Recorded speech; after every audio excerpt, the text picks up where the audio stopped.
thing.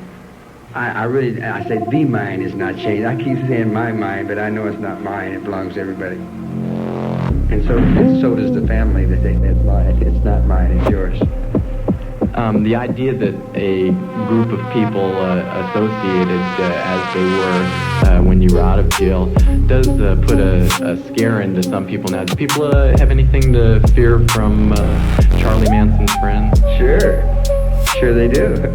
Yeah, definitely. Okay, is that a direct fear or just a fear that they might expose something that...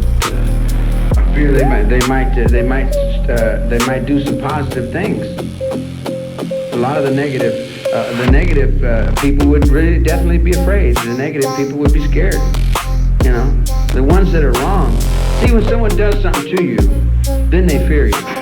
If no one does anything to you, they have no reason to fear you.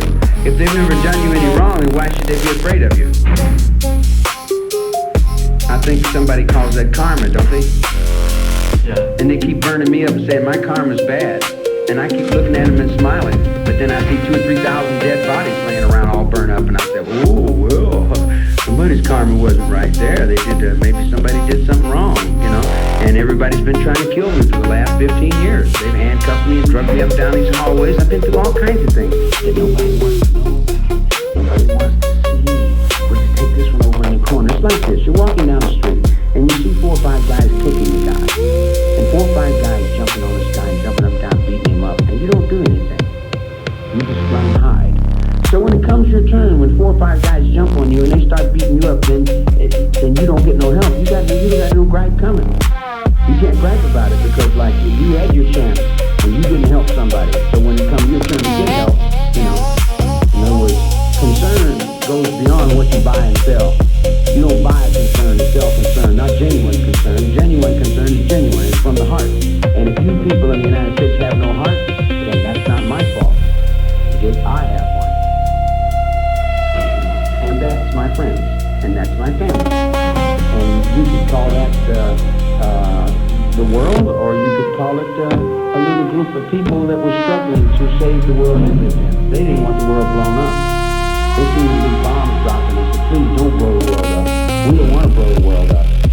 You know, and we didn't blow the world up. And we're not going to blow the world up. And that's our love. We gave you the world, you know, and we didn't blow it up. Now the next generation got it. Now your job is air, water, trees, and wildlife. If you don't save your air, water, trees, and wildlife, our efforts mean nothing because what good the world without life on it. And we didn't blow it up. We saved it. We stopped it. We checked the nuclear buttons. Now we're disarming this. We're putting that on one computer. And we're coming back to these space wars where we're going to check out all them computers and stop all them, you know, so where we can get one sky. And then we got one sky coming with great ships, big airships coming. Where we're going to cut down all the pollution. We've already got these things in motion. We've got things in motion that you don't even know about in the world yet. You watch them on TV and you think they're science fiction. But we were sincere, and we still are sincere. You know? And when I say we, I don't say we as if I pass out membership cards to say who we is. We is any human being that loves their life and wants to live on earth. Any human being that wants to quit eating flesh and blood with their teeth. You see what I'm saying? And start living where life is and not living where all the self-destructive madness that was left over from some war that's already been fought in the graveyards. Most people their minds are in the graveyards. Their whole behavior patterns have been set by people that are gone. Mark Twain.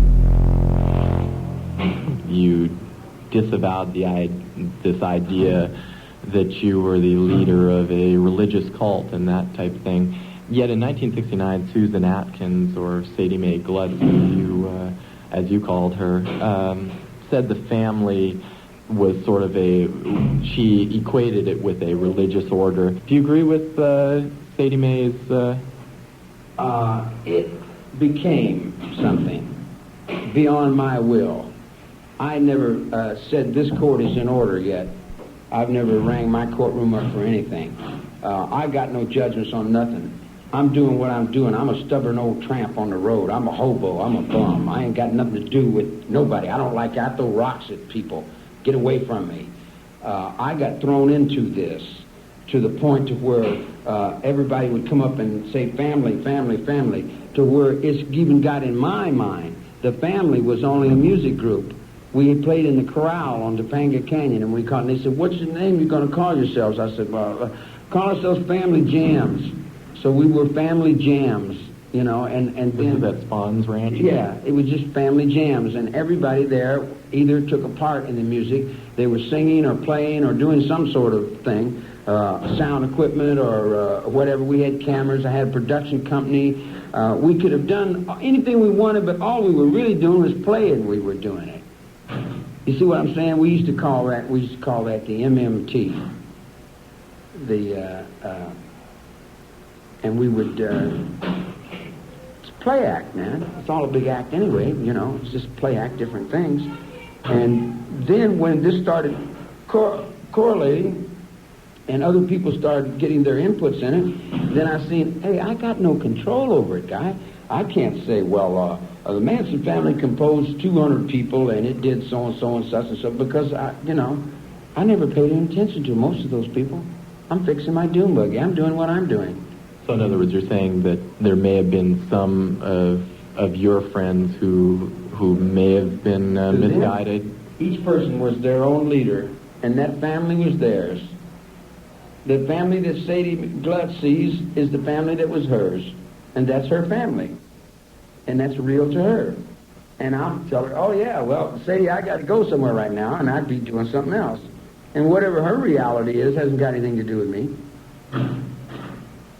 And same thing, Squeaky got a family in her mind. Each person got a circle of people in their life that they call their friends or their family. You got a circle of people that you run in?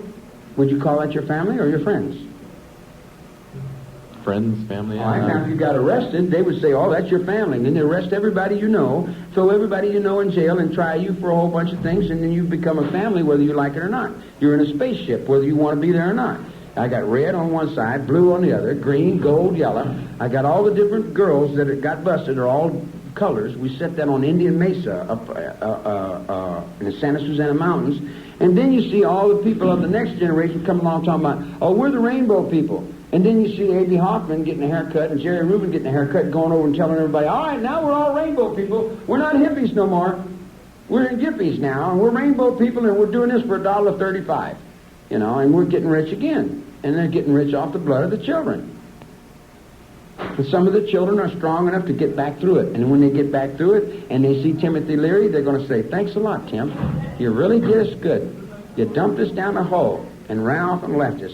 And then told on us and lied and cheated. Now you're a comedian, huh? Yeah, you definitely are a comedian, all right. And one day somebody might catch him in the alley and give him the end of a garbage can, what he's got coming. And then when he gets what he's got coming, you'll ask, do you have any reason to fear the Manson family? Because you created the Manson family. Now this wave of humanity that has came in, it's coming back out now. And it's mad. And it's angry. It's angry. It never killed anyone. It didn't want to kill anyone. It would rather give its life than kill somebody. It says, here, man, take the gun, shoot me. You take what I'm saying? But let them live. If that's the case, do you...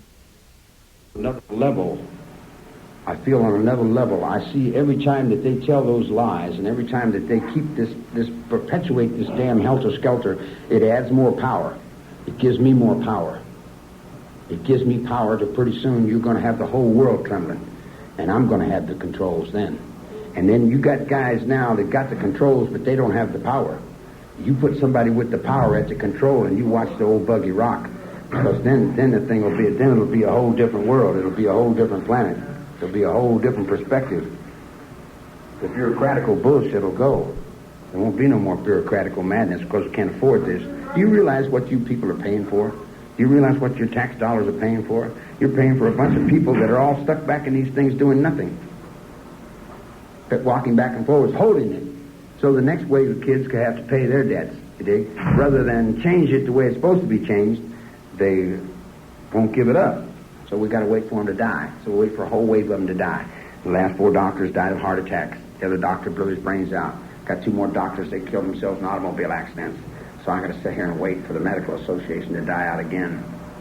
So I can get out and then I can be sane. But until then, I'm insane. I'm totally insane because I put all these master plans together to destroy the whole atmosphere and pollute the ground. I created this big monster, and I'm the white man. I'm no good. I'm terrible. I'm all the bad things, you know. And I don't see it that way, you know. I don't see it the way other people see it. That's the way they see it. And that's their judgment, that's their circle, and that's their family. My family, if they were all in here, I'd just look at it and grin. Yeah. So you say that you may have made some mistakes, but these mistakes were just exaggerated, blown out of proportion? You know, because certainly you have to agree from somebody else's... You say mistake. A mistake to me is just a lesson, man. When I fall down on the first step, I learn to grab the second step. And if the second step breaks, I don't call it a mistake. I just go for the third step. And when the third step don't work, then I skip on up to the fourth step. You know, in other words, but some of your mistakes, you do admit, impinged on other people's life, their ability to judge. Well, some of your mistakes may have impinged on somebody else's right to determine their values. Well, let's split a hair there.